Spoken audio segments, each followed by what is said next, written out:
ሰላም ጤና ይስጥልኝ ውድ የባሶ ሚዲያ ዩቲዩብ ቻናል ቤተሰቦች በያላችሁበት የዓለም ዳርቻ ሁሉ ሰላማችሁ ይብዛ እያልኩ ዛሬ የአፄ ምኒልክ ለ99 ዓመታት ጅቡቲን አከራዩ ስለሚለው ሰፊ ትንታኔ ይዤላችሁ ቀርቤያለሁ። እስከ መጨረሻው ድረስ አብራችሁን ቆዩ።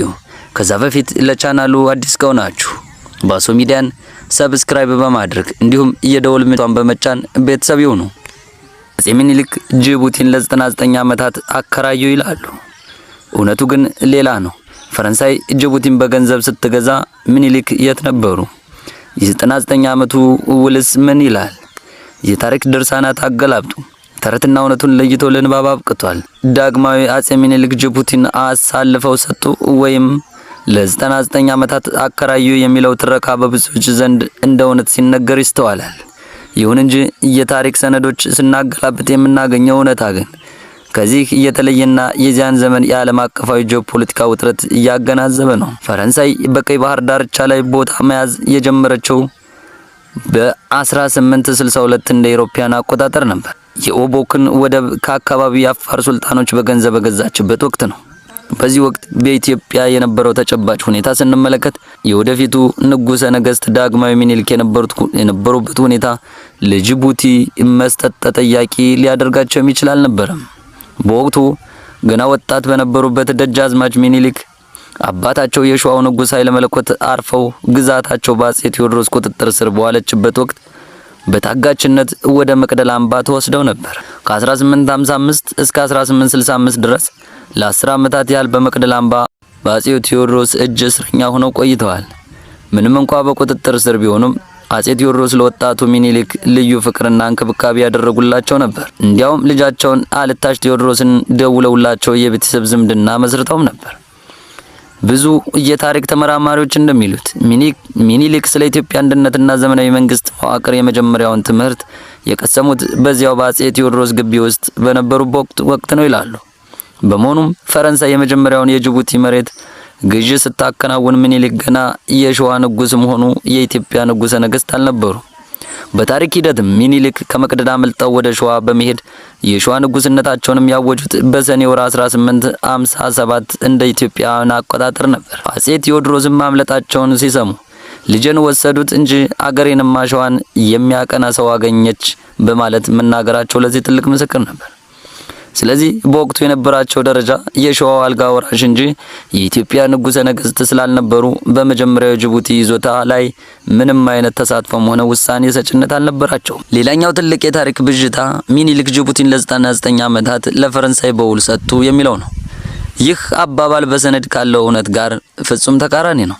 አፄ ምኒልክ ከፈረንሳውያን ጋር በ1894 እንደ አውሮፓውያን አቆጣጠር የተፈራረሙት የ99 ዓመት ውል ስለ መሬት ባለቤትነት ሳይሆን ስለ ባቡር መስመር ግንባታና አስተዳደር ነበር። የፈረንሳይ ኩባንያ የባቡር መስመሩን ለ99 ዓመታት እንዲያስተዳድር መብት ተሰጥቶት ነበር። ይህ ውል ኢትዮጵያን ከባህር በር ጋር ለማገናኘት የተደረገ የንግድና የመሰረተ ልማት ስምምነት እንጂ የጅቡቲን መሬት ለፈረንሳይ አሳልፎ የሰጠ ውል አልነበረም።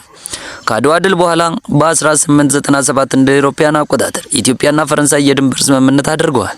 በዚህ ውል ላይ ምኒልክ ጅቡቲ በፈረንሳይ ስር መሆኗን እውቅና የሰጡት በወቅቱ የነበረው ስልታዊ አስፈላጊነት ነው።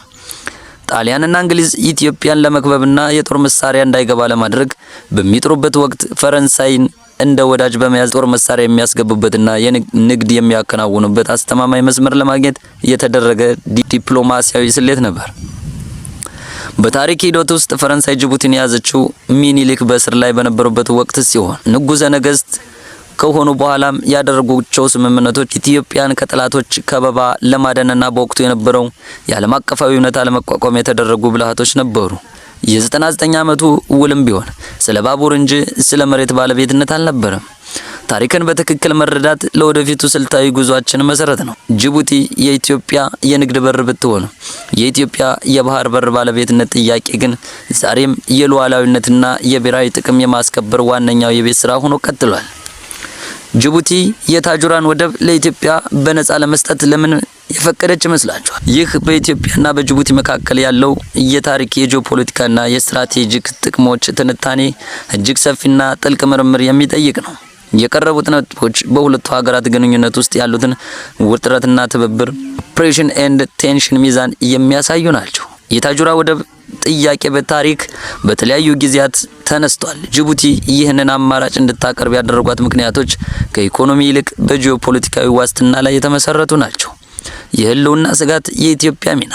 ጅቡቲ በቆዳ ስፋትን አነስተኛና ወታደራዊ ኃይል ደካማ ሀገር በመሆኗ ዘላቂ ሰላሟ የሚወሰነው ከትልቅ ጎረቤት ኢትዮጵያ ጋር በሚኖራት ጥብቅ ቁርኝት ነው። ኢትዮጵያን በወደብ በኩል ማስደሰት ለጅቡቲ የደህንነት ዋስትና ማግኘት ማለት ነው። የኤርትራ ተጽዕኖ በተለይም በኢትዮጵያና ኤርትራ ጦርነት ወቅት ከዚያም በኋላ ጅቡቲ ብቸኛዋ የኢትዮጵያ መውጫ ሆና መቆየቷ ጥቅሟን ቢያሳድገው ኢትዮጵያ አማራጭ ፍለጋ ወደ ሌላ ሀገራት ሶማሌላንድ ወይም ኬንያ እንዳትሄድ መልህቅ የሚሆን ስጦታ ማቅረብ ስልታዊ ብልጠት።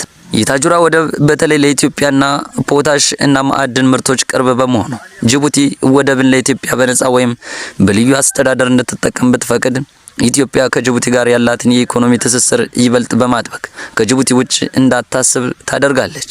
ኢትዮጵያ እንዲህ አይነት ጥያቄዎችን በሙሉ ልብ የተቀበለችበት ጊዜ አናሳ ነው። ለዚህም ምክንያቶቹ የሚከተሉት ናቸው። የሉዓላዊነት ስጋት በመጀመሪያ የሚነሳ ሲሆን በነጻ የሚሰጥ ወደብ የባለቤትነት መብትን አያረጋግጥም። የጅቡቲ መንግስት ወይም ፖሊሲ በተቀየረ ቁጥር ስምምነቱ ሊፈርስ ይችላል የሚል ስጋት አለ። ኢትዮጵያ የምትፈልገው የሊዝ ወይም የባለቤትነት መብት ያለበትን አስተማማኝ መውጫ እንጂ በማንኛውም ጊዜ በባለቤቱ ፍላጎት ሊዘጋ የሚችል ነጻ ስጦታ። የወደብ አልባነት ስነ ልቦናዊ ጫና። የኢትዮጵያ የፖሊሲ አውጪዎች ትኩረት የራሳችን የሆነ የባህር በር ላይ እንጂ በሰው ሀገር ላይ በሚደረግ የንግድ ውል ላይ ብቻ አይደለም። የታጁራ ወደብ አሁንም በጅቡቲ ሉዓላዊ ግዛት ውስጥ ስለሚሆን ኢትዮጵያ ሙሉ በሙሉ በጅቡቲ ላይ ጥገኛ መሆኗ አያስቀርም። የባቡር መስመር፣ መንገድና የማከማቻ ተርሚናሎች ለመገንባት በቢሊዮን የሚቆጠሩ ዶላሮች ኢንቨስትመንት ይጠይቃል። ይህን ያህል ሀብት በሌላ ሀገር ሉዓላዊ ግዛት ላይ ማፍሰስ ለኢትዮጵያ ስልታዊ ስጋት ወይም ስትራቴጂክ ሪስክ አለው።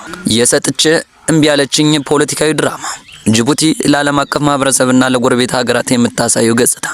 ለኢትዮጵያ በሩን ከፍተንላታል፣ የታጁራን ወደብ ጭምር እንድትጠቀም ጋብዘናታል የሚል ነው። ይህ አካሄድ ሁለት ዋና ግቦች አሉት። ኢትዮጵያን እንደ ጠበኛ ማሳየት፣ ኢትዮጵያ የራሷን የባህር በር ለመፈለግ የምታደርገውን ጥረት፣ ለምሳሌ ከሶማሌላንድ ጋር የተደረገውን ስምምነት እንዳላስፈላጊ ትንኮሳ ለማስቆጠር ይረዳል። ያለውን አማራጭ ትታ በጉልበት ወይም በህገ ወጥ መንገድ በር ትፈልጋለች የሚል ትረካ ለመገንባትም ይጠቀሙበታል። ጅቡቲ የምታቀርባቸው አማራጮች በሙሉ የኢትዮጵያን ተጠቃሚነት እንጂ ባለቤትነትን አያረጋግጡም። ኢትዮጵያ በጅቡቲ በኩል በሄደች ቁጥር በየቀኑ በሚሊዮን የሚቆጠሩ ዶላሮችን ትከፍላለች። ይህ ደግሞ ኢትዮጵያ የራሷ በር ኖሯት ዶላር ትከፍላለች። ዶላር ከማዳን ይልቅ ለጅቡቲ ገቢ እንድትሆን የማድረግ ትልቅ ስልት ነው። የሀብት ልውውጡ አለመመጣጠን፣ ውሃና መብራት፣ ወደብ። ኢትዮጵያ ለጅቡቲ የምታደርገው ውለታ እጅግ ግዙፍና የሀገሪቱን የህልውና መሰረት የያዘ ነው። ውሃ። ጅቡቲ በበረሃማነቷ ምክንያት የጠራ የመጠጥ ውሃ ማግኘት ትልቅ ፈተና የነበረባት ሀገር ናት። ኢትዮጵያ ከሽንሽን አደጋላ ተነስቶ 100 ኪሎ ሜትር የሚጓዝ የውሃ መስመር በመዘርጋት በቀን ለጅቡቲ ከተማና አካባቢዋ በነጻ ወይም በዝቅተኛ ዋጋ ንጹህ ውሃ ታቀርባለች። መብራት ደግሞ ጅቡቲ ከኢትዮጵያ በምታገኘው ርካሽ የኃይል አቅርቦት ላይ ሙሉ በሙሉ ጥገኛ ናት። ይህ ለጅቡቲ ኢንዱስትሪና ለውጭ ሀገራት የጦር ሰፈሮች ዋና የኃይል ምንጭ ነው።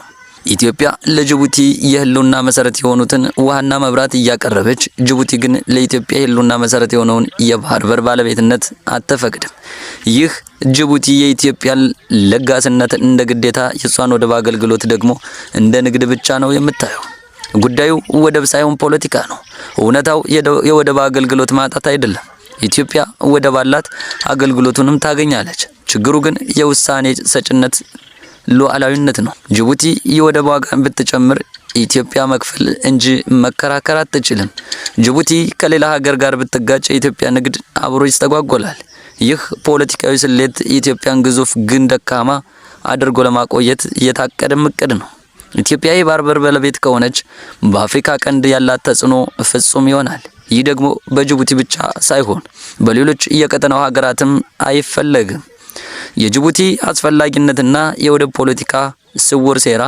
ጅቡቲ ዛሬም ብትሆን በጂኦፖለቲካ አቀማመጧ የዓለም የንግድ መስመር የጀርባ አጥንት ናት። ኢትዮጵያ 95% የሚሆነውን የገቢ ወጪ ንግዷ የሚከናወነው በዚች ሀገር በኩል ነው።